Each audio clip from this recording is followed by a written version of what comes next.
शङ्करं शङ्कराचार्यं केशवं बादरायणं सूत्रभाष्यकृतो वन्दे भगवन्तौ पुनः पुनः।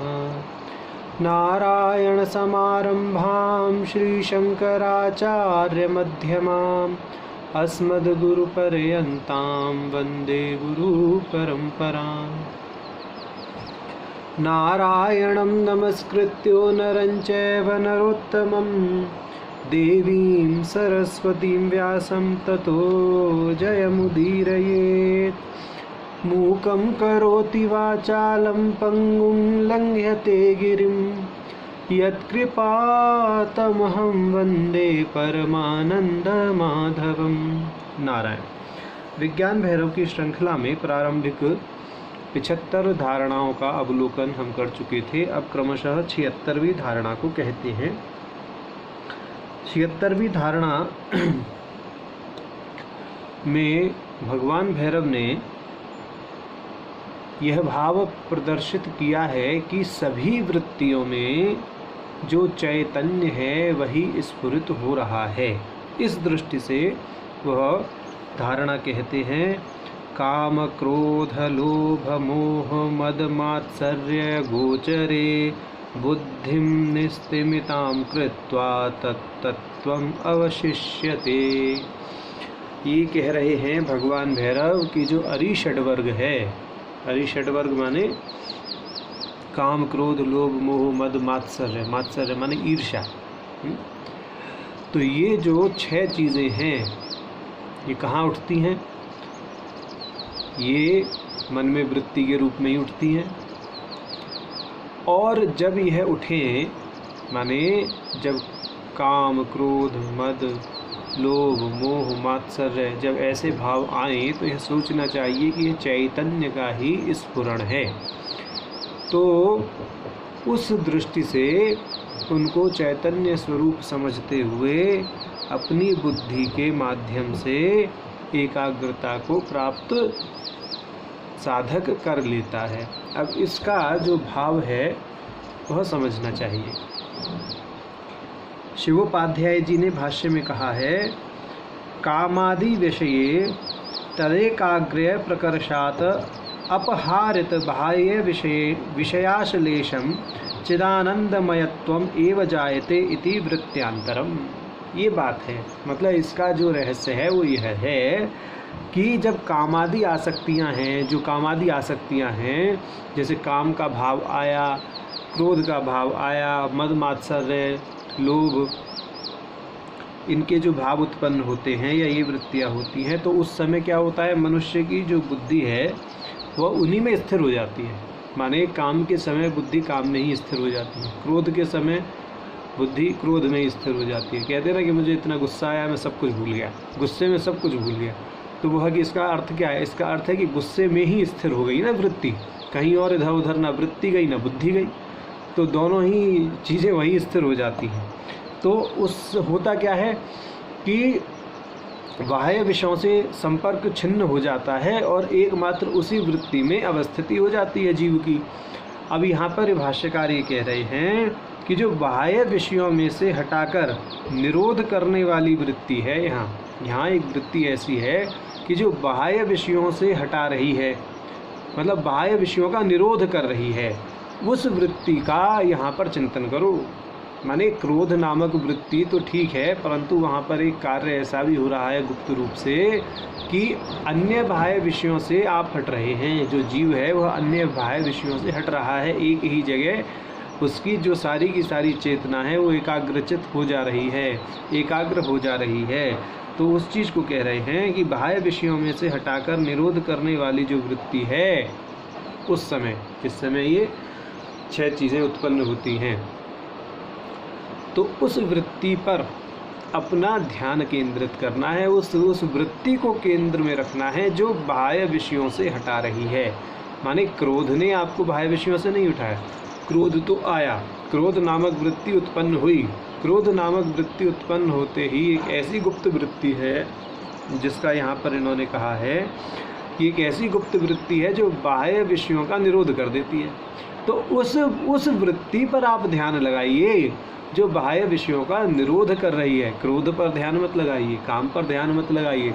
तो काम आदि जो अरिषड वर्ग है, जब यह उत्पन्न हो, माने अंतःकरण में जब काम क्रोध आदि का भाव जागृत हो, तो उस समय क्या होता है कि जो बाह्य विषय हैं उससे जीव का मन हट जाता है और उसी चीज़ में लगा रहता है। गुस्सा आया गुस्से में लगा, काम का भाव आया तो काम में लगा, ठीक है।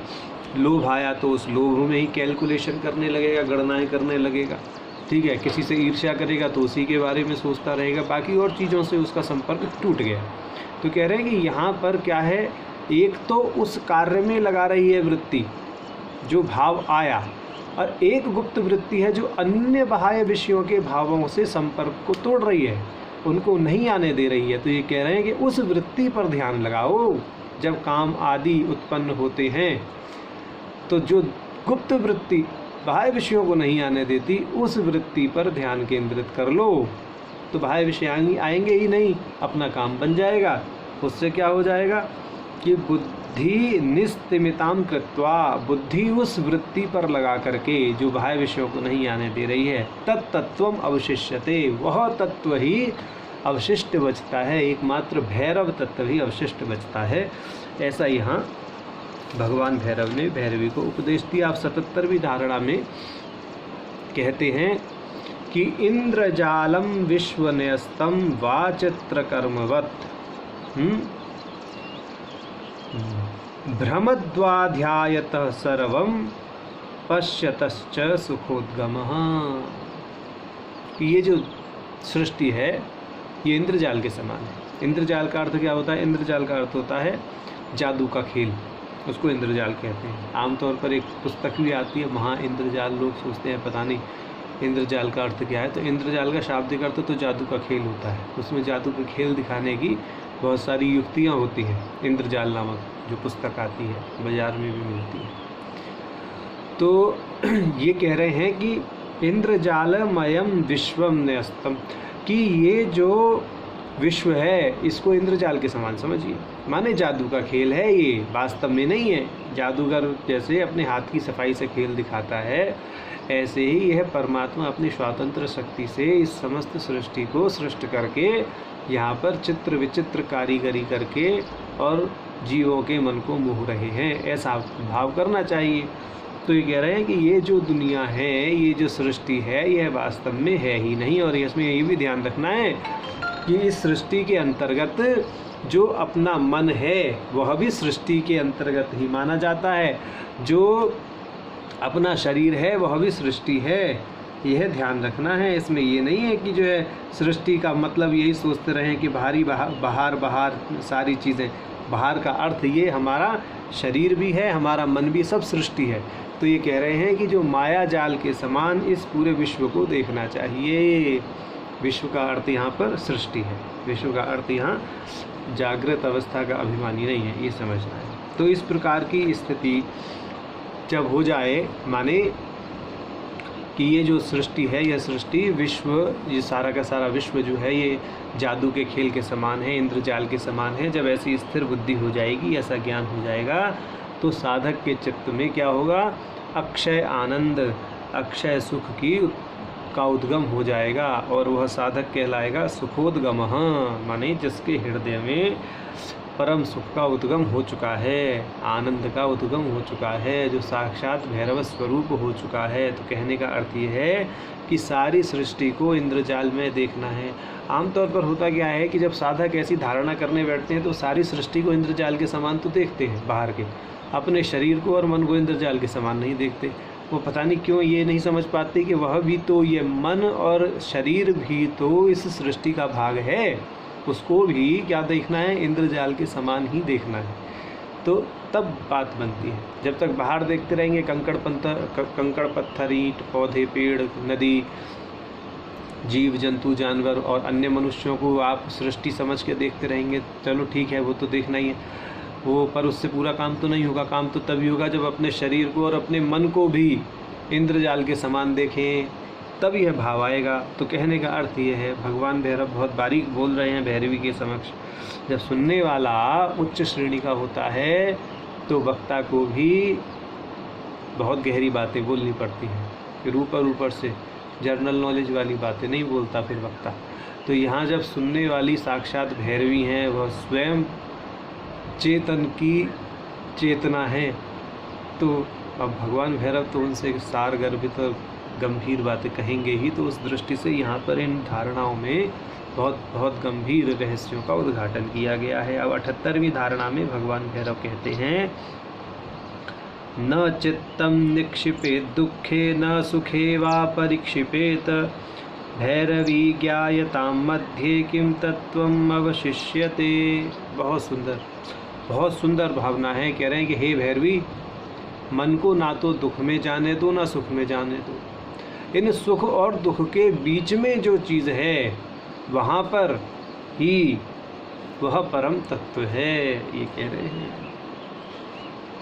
तो कहने का अर्थ है, जो हमारे मन में उठने वाली वृत्तियाँ हैं, माने जो द्वंद्वात्मक वृत्ति हैं, सुख दुख तो उपलक्षण समझो, यानी द्वंद्वात्मक जितनी भी वृत्तियाँ हैं, सुख दुख हर्ष शोक, इस तरह की जो वृत्तियाँ हैं, सारी की सारी जो वो हैं, इस तरह के भाव जो आते हैं, द्वंद्वात्मक भाव हैं, सुख दुख है, हर्ष शोक है, ये सारे भाव। तो कह रहे हैं कि इन भाव, मित्रता शत्रुता, ये सारे भाव, कि इन सारे भावों के मध्य में वह तत्व है। इधर उधर जाएंगे, यानी वृत्ति के साथ बह जाएंगे तो तत्व की प्राप्ति नहीं होगी, परम तत्व तक नहीं पहुँचेंगे। जैसे पहले भी बताया था, शायद पिछली वीडियो में वो बात हुई थी कि जब तक मन है तब तक अनुभव होता है, मन नहीं, जब चरम वृत्ति का उदय होता है तो मन भी दग्ध हो जाता है। जैसे लकड़ी में आग लगाई जाए तो जब तक लकड़ी है तब तक आग जलेगी, और आग जैसे जैसे लकड़ी ख़त्म होती चली जाएगी वैसे वैसे अग्नि भी समाप्त हो जाएगी। तो कहने का अर्थ है, अग्नि एक ऐसी वस्तु है जो लकड़ी को भी ख़त्म करती है और स्वयं भी ख़त्म हो जाती है, स्व पर विरोधनी। ऐसे ही ओलावृष्टि को कहते हैं कि फसल में, जैसे खेत में फसल है, वहाँ ओले पड़ जाएं, तो ओले क्या होते हैं, खेत की में लगी हुई फसल को भी नष्ट कर देते हैं और स्वयं भी नष्ट हो जाते हैं, स्व पर विरोधी। तो इस तरह की जो वृत्ति चरम वृत्ति कहलाती है, जब निर्मल चित्त जो साधक होते हैं, जिनका अंतःकरण निर्मल होता है, उनके मन में जब वह वृत्ति उठती है तो वह अंतःकरण का भी नाश कर देती है और स्वयं भी नष्ट हो जाती है। तो उस स्थिति में अंतःकरण नहीं बचता, वह चरम स्थिति है, वह परम स्थिति है, वह मोक्ष की स्थिति है। तो ऐसा मतलब शास्त्रों में कहा गया है। अनुभव तो जीव को इसका करना ही चाहिए। देखिए, जब तक चरम वृत्ति नहीं उठेगी तब तक तो अनुभव की धारा में रहना ही रहना है, लेकिन उससे ऊपर जब चरम वृत्ति उठ गई तब क्या अनुभव होगा ये तो कोई भी नहीं कह सकता। क्यों? क्योंकि वह अनुभव करने वाला उपकरण ही नहीं होता। ये बात हम कई बार कह चुके हैं, और यहाँ पर वही बात प्रकारांतर से भगवान भैरव 2-3 बार उसी चीज़ को लक्ष्य कर चुके हैं, इसीलिए बात घूम फिर करके आ जाती है। अब यहाँ कह रहे हैं कि सुख दुख में ना जाएं, मध्य में रहें, माने किसी प्रकार की वृत्ति ना हो, वृत्ति के मध्य का जो स्थान है वहाँ आपने रहना है। एक वृत्ति उठी, दूसरी वृत्ति उठी, तो उन दोनों के मध्य की जो अवस्था है वहीं पर रहना है। प्रकारांतर से भगवान भैरव ने ये वही धारणा कही है जो पहले भी कह चुके हैं, परंतु यहाँ कहने का ढंग दूसरे तरीके से, अर्थ तो वही निकलता है। कहने का ढंग ये है कि ना सुख में जाओ ना दुख में जाओ, मध्य की अवस्था में रहो। ना तो सुख रूपी वृत्ति हो ना दुख रूपी वृत्ति हो, दोनों वृत्तियों के मध्य की अवस्था हो। तो वहाँ पर क्या होगा, जब किसी वृत्ति का उदय नहीं होगा तो क्या है, तो जीव को उस परम तत्व का अनुभव सा हो जाएगा, अनुभव सरीखा हो जाएगा। अनुभव तो खैर क्या होना है परम तत्व का, ठीक, अनुभव जैसा हो जाएगा। माने जब तक चरम वृत्ति नहीं उठती तब तक अंतःकरण दग्ध नहीं होगा और वह परम अवस्था प्राप्त नहीं होगी। तो कह रहे भाई ऐसा है, जब चरम वृत्ति उठ जाएगी तब तो आपको कोई अनुभव होना ही नहीं है, परंतु हम तो बात यहाँ अनुभव अनुभूति की कर रहे हैं। तो अनुभव अनुभूति की बात है तो वो तो जीव दशा में होगा ही ना। तो जीव दशा में अनुभव अनुभूति कैसे करें भाई? चरम वृत्ति उठने के बाद अंतःकरण ना होने पर अनुभव सिद्ध नहीं होगा। तो अब आपको हम दूसरी युक्ति ये बता देते हैं कि जो दो वृत्तियों का अंतर है, यानी एक वृत्ति उठी फिर ख़त्म हुई, फिर उसके ख़त्म होते ही दूसरी उठी, तो इन दोनों के बीच में जो अंतर है उस अंतर के मध्य में अपने आप को लगाओ। तो ऐसी एक धारणा भगवान भैरव ने पहले बताई थी। अब प्रकारांतर से लगभग वही बात है कि जो द्वंदात्मक भाव हैं, सुख दुख हर्ष शोक आदि, इनके मध्य में रहो। माने ना सुख का अनुभव होने पाए ना दुख का अनुभव होने पाए। प्रयत्न से साध्य है, बुद्धि से साध्य है। जीव को प्रयत्न तो करना ही पड़ेगा परमात्मा की प्राप्ति के लिए। जब तक अंतःकरण है, उस अंतःकरण में उस परमात्मा के कहने का अर्थ है कि सन्निकट, परमात्मा के सन्निकटतम जो भाव है वह कैसे उत्पन्न हो, उसको बताने के लिए कह रहे हैं कि भाई सुख दुख में मत जाओ, बीच की अवस्था में रहो, दो वृत्तियों के बीच की अवस्था में रहो। तो जीव दशा में ऐसा प्रयत्न करते रहो। जब चरम वृत्ति उठेगी, तब का तब देखा जाएगा। जब अंतःकरण नहीं होगा तब की तब बात है। वहाँ तो ना अनुभव है, ना अनुभूति है, ना साक्षात्कार है। परंतु जब तक जीव दशा है, जब तक अंतःकरण में वृत्तियाँ उठ रही हैं, तब तक अनुभव तो होगा। तो उसके लिए आप इस तरह का अभ्यास प्रयास करते रहें। ना तो चित्त को दुख में जाने दें, ना सुख में जाने दें, और यह जानने का प्रयास करें कि दोनों के मध्य दशा में जो तत्व अवशिष्ट रहता है, जो चेतना अवशिष्ट रहती है, वही तात्विक रूप से मेरा स्वरूप है, मेरा जो है वास्तविक स्वरूप है। ऐसा कहने का भाव है। कहने का अर्थ है कि सुख दुख आदि द्वंद्वों से अतीत जो तत्व है उसकी तरफ जो है अपना ध्यान केंद्रित करें, उसका चिंतन करें। सुख दुख का चिंतन ना करें, द्वंद्व का चिंतन ना करें, द्वंद्वातीत तत्व का चिंतन करें जो द्वंद्वों का साक्षी है। ऐसा अब 79वीं धारणा में भगवान भैरव कहते हैं, ये धारणा बहुत अच्छी है। विहाय निज देह आस्थां सर्वत्र अस्मीति भावयन् दृढ़ेन मनसा दृष्ट्या नान्यक्षिण्या सुखी भवेत्। भाई अपने शरीर में जो आस्था है, विहाय निज देह आस्थां, अपने निज शरीर में जो आपको अपने कर्मों से प्राप्ति है, शरीर है हाड़ मांस का बना हुआ, इस शरीर में जो आपकी आस्था है उसका त्याग करें सबसे पहले तो, ये कह रहे हैं। और उसके बाद में क्या कहा? सर्वत्र अस्मि इति भावयन्, और सर्वत्र मैं ही हूँ ऐसी भावना करें, मैं ही विद्यमान हूँ ऐसी भावना करें। और दृढ़ मनसा दृष्टया नान्यक्षिणा सुखी भवेत्, तो ऐसी भावना करते हुए, यानी दृढ़ भावना जब इस प्रकार की करता है साधक, दृढ़ता पूर्वक दृष्टि रखता है ऐसी भावना के प्रति, तो वह चिंतन करते करते क्या हो जाता है? सुखी भवेत्, सुखी हो जाता है, आनंद से सराबोर हो जाता है, परम तत्व के साथ एकीभूत हो जाता है। ये कहने का भाव है। तो यहाँ एक बात ये कहते हैं कि जो पहले 75वीं धारणा बताई थी, चित् धर्मा सर्वदेहेषु विशेषो नास्ति कुत्रचित् अतश्चम तन्मयम सर्वम भावयन् भवच्चेजनः। कहने का अर्थ है कि 75वीं धारणा में तो ये उपदेश दिया था कि सभी शरीर, जितने भी शरीर हैं, इन सभी शरीरों में चिति की भावना करें, यानी जो चेतना है उसकी भावना करें। परंतु यहाँ पर ये कह रहे हैं कि अपनी देह के प्रति आस्था को भूलकर सर्वत्र मैं ही हूँ, यानी सभी शरीरों में मैं ही हूँ, ऐसी भावना करें। तो यह 75वीं और 79वीं धारणा का अंतर ये है। 75वीं धारणा में तो कहा कि सर्वत्र चिति ही चिति है, सब शरीरों में चिति है, मेरे शरीर में भी चिति है, आपके शरीर में भी चिति है, और अन्य प्राणियों के शरीर में भी चिति है। अब यहाँ कह रहे हैं कि अपने शरीर के प्रति आस्था को भूलो और सभी शरीरों में मैं ही व्याप्त हूँ, सर्वत्र मैं ही व्याप्त हूँ, सजीव निर्जीव सर्वत्र मैं ही व्याप्त हूँ, ऐसी भावना करनी चाहिए। उससे भी क्या होता है? परम भाव की प्राप्ति होती है। अब 80वीं धारणा है। 80वीं धारणा में भगवान भैरव कह रहे हैं, घटादौ यच्च विज्ञानम इच्छायाम वममांतरे नैवं सर्वगतं जातं भावयन्ति इति सर्वगः। सर्वगः का भाव कैसे हो?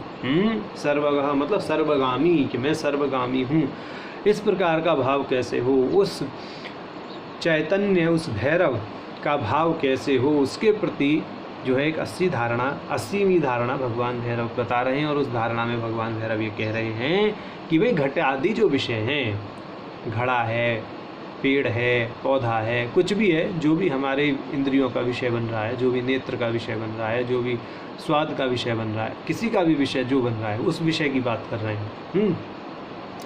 ये जो घट आदि विषय हैं, इन विषयों में जो विषयी का विज्ञान है, देखिए ये बात बड़ी गहरी कह रहे हैं, बहुत गहरी चोट मार रहे हैं। और ये जो बात है, ये यानी यह जो तथ्य यहाँ उद्भासित कर रहे हैं, यह तंत्र का एक कहते हैं कि बहुत ही विचित्र और विशेष लक्षण है तंत्र दर्शन का। ये तंत्र दर्शन में ही ऐसी धारणा प्राप्त है, बाकी अन्य दर्शनों में नहीं है। तो थोड़ा सावधानी पूर्वक इसको सुने। कह रहे हैं कि जो घट आदि में विषयी का ज्ञान है, विषयी का विज्ञान है, और जो इच्छा आदि है, अरे भाई घड़े में कौन सा विज्ञान है, घड़े में कौन सी इच्छा है, ऐसा तो हमने कहीं नहीं सुना। तो उसी बात को यहाँ तंत्र में कहा जा रहा है कि कुछ विशेष है, उसको सावधानी पूर्वक सुने कि घट आदि में जो विषयी का विज्ञान है और जो इच्छा आदि है, वह केवल मेरे ही नहीं अपितु सभी में विद्यमान है, ऐसा कह रहे हैं। ठीक है, तो यह सोचने वाला सर्वगामी हो जाता है। अब यहाँ पर इसका थोड़ा भाव खोलते हैं। इसका भाव इस प्रकार खोलते हैं भास्कर राय जी, वो क्या कहते हैं, शिवोपाध्याय जी, वह कह रहे हैं कि घटपट आदि जितने पदार्थ हैं, उन पदार्थों में जो अस्मद आदि विषयक ज्ञान होता है अथवा इच्छा होती है, वह विद्यमान है। कैसे? पूर्व पक्ष ये कह रहा है कि यह कहकर आप क्या सिद्ध करना चाहते हैं? आप क्या कह रहे हैं कि भाई ये घटपट में भी जो है ज्ञान है, विज्ञान है। घट को कैसे पता कि उसको कोई देख रहा है? पट को कैसे पता कि कोई उसको देख रहा है? पानी को कैसे पता कि कोई उसको पी रहा है? बोले ऐसी चीज़ तो हम पहली बार सुन रहे हैं। आप कहना क्या चाह रहे हैं? सही सही बताइए, हमारी समझ में नहीं बैठ रही साहब ये बात। तो तांत्रिक दार्शनिक कहते हैं कि आपकी समझ में बैठेगी भी क्यों, आपने इतना गहरा चिंतन कभी किया ही नहीं है। तो अब हम बताते हैं कि हमारे कहने का तात्पर्य क्या है। तो उत्तर पक्ष में तंत्र दर्शन कहता है कि जो हमारा ज्ञान है वो घट आदि में संक्रांत होकर उन्हें भी ज्ञानवान कर देता है, हम ऐसा मानते हैं। तो हमारा मानना ये है कि अगर हमने घट को देखा तो घट हमसे परिचित हो गया, घट को भी पता है कि उसको किसी ने देख लिया। बोले अच्छा ऐसा है? बोले हाँ। बोले ऐसे तो रात में जब चोर आते हैं तो आपको पता लग जाना चाहिए हमारे घर में चोर आ गए। ऐसे तो घड़े को पता लग गया कि उसको किसी ने देख लिया, वो तो निर्जीव होते हुए जब उसको पता लग गया, आप तो सजीव होते हुए सो रहे थे, तो आपको पता क्यों नहीं लगा? या आपके पीछे कोई आकर के चुपचाप आ जाता है, वो आपको देख लेता है आपकी पीठ को, तो आपकी पीठ को पता क्यों नहीं लगता कि किसी ने देख लिया? तो बोले आप हमारे भाव को समझ ही नहीं रहे। हम क्या कह रहे हैं? हम ये कह रहे हैं कि जो चेतना है वह चेतना समस्त चेतना के साथ में एकीभूत रहती है। माने हमने घट को देखा तो इसका अर्थ यह है कि घट में जो व्याप्त चेतना है उस चेतना के साथ हमारा क्या हो गया? एकीकार हो गया। और घड़े में व्याप्त जो चेतना है, चूँकि वह सर्वज्ञ है, हमारे अंदर जो व्याप्त चेतना है वह सर्वज्ञ है। तो इस दृष्टि से सर्वत्र चेतना का भाव जो रहता है, हम तो उसकी बात कर रहे हैं।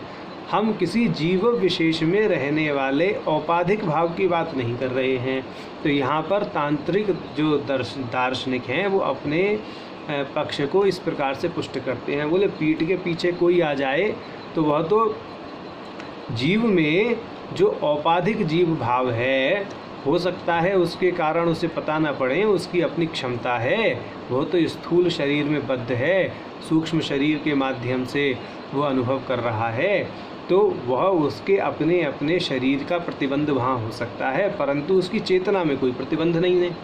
ठीक है, उसको जो ज्ञान हो रहा है जो सीमित ज्ञान हो रहा है कि किसी को जान रहा है किसी को नहीं जान रहा है, वह तो जीव के अंदर जो अनुसूत औपाधिक चेतना है, औपाधिक चैतन्य है, हम तो आप तो उसको लक्ष्य करके अपना प्रश्न कर रहे हैं, हम तो उसको लक्ष्य कर रहे हैं जो निरुपाधिक चेतना है। निरुपाधिक चेतना तो सर्वत्र एक जैसी होती है, घड़े में भी, मेरे अंदर भी, आपके अंदर भी, वह चेतना तो सर्वत्र एक जैसी है।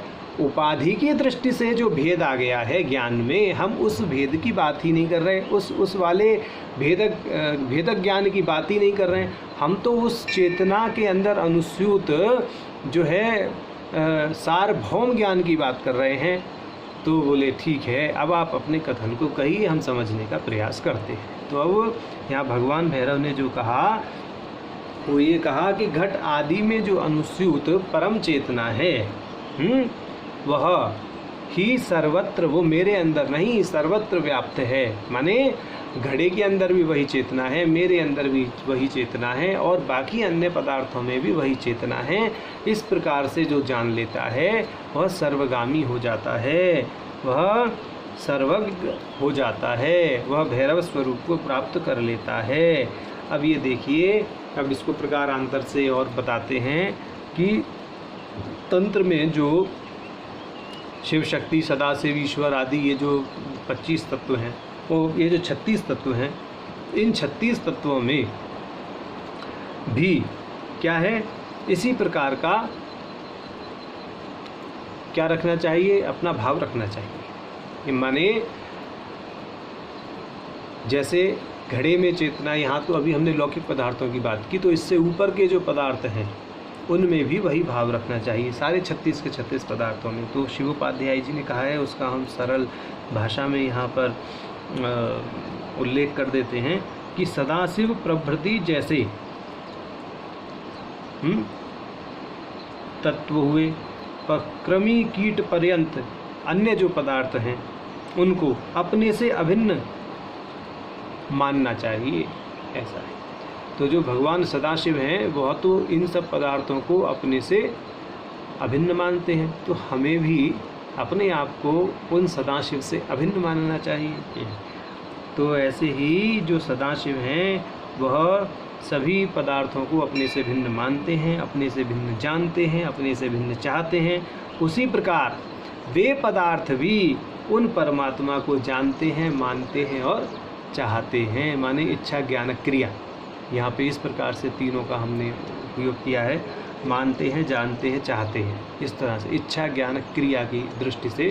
तो यानी तीनों शक्तियाँ उस परमात्मा की ओर ही हैं, उस परमात्मा की ओर मुख करके ही रहें हमारी।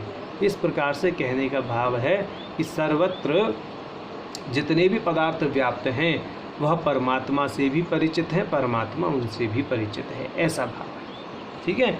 अभी इस बात को शिवोपाध्याय जी ने एक प्रमाण के साथ में पुष्ट किया है अपनी टीका में। तो शिव दृष्टि, सोमानंद जी की जो शिव दृष्टि है उसका प्रमाण दिया है। बहुत सुंदर, बहुत सुंदर, बहुत सुंदर प्रमाण है ये कि घटो मदात्मा वेत्ति वेद्यमहंश्च घटात्मना, सदा शिवात्मना वेद्मि स वा वेत्ति मदात्मना, नाना भावै स्वमात्मानं जानन्नास्ते स्वयं शिवः।